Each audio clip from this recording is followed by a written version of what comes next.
నిన్ను నన్ను కలిగించినటువంటి వాడు, సమస్తాన్ని కలిగించినటువంటి వాడు, పరలోకము నుంచి దిగివచ్చిన వాడైనటువంటి యేసుక్రీస్తు ప్రభువారిని గురించిన వార్తను తెలియజేయడానికి, శుభవచనాన్ని తెలియజేయడానికి మీ మధ్యకు వచ్చి ఉన్నాం. నిజమండి, మీరు విన్నది నిజం.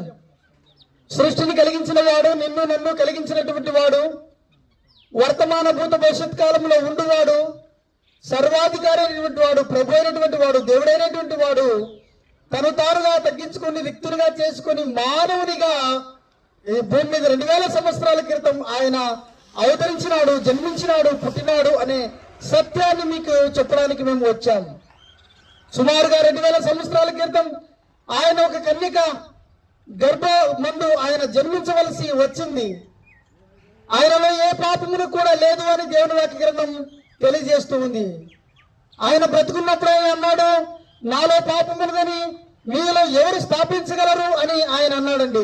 నిజంగా పాపం లేని వాడు, పరిశుద్ధుడు, ప్రేమ కలిగిన వాడు, సకల లోకాలను కలిగించినటువంటి దేవుడు తను తానుగా రిక్తుడిగా చేసుకుని మానవుడిగా ఆయన అవతరించాడు. కారణం ఏంటంటే నిన్ను నన్ను కాపాడడానికి, నిన్ను నన్ను రక్షించడానికి, నిన్ను నన్ను విమోచించడానికి.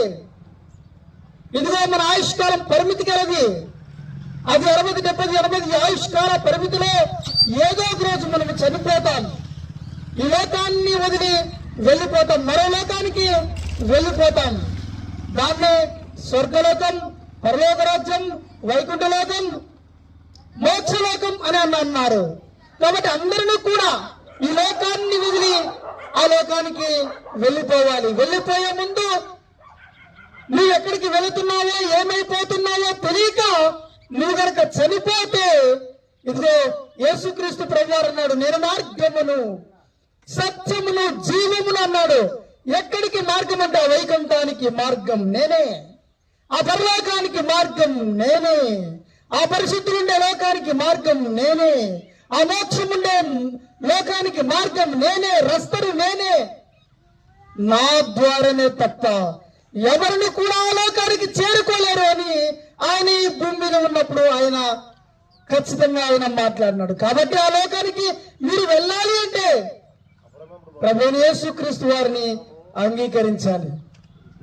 దేవుని వాక్య గ్రంథం తెలియజేస్తుంది, నా యందు ఉన్నవాడు నిత్య జీవనకు వారసుడు అని దేవుని వాక్యం తెలియజేస్తుంది. కాబట్టి మారు మనసును పొందండి. మారు మనసు అనగా ఏంటంటే నూతనముగా మన మనస్సును మార్చుకోవడం, హృదయాన్ని మార్చుకోవడం.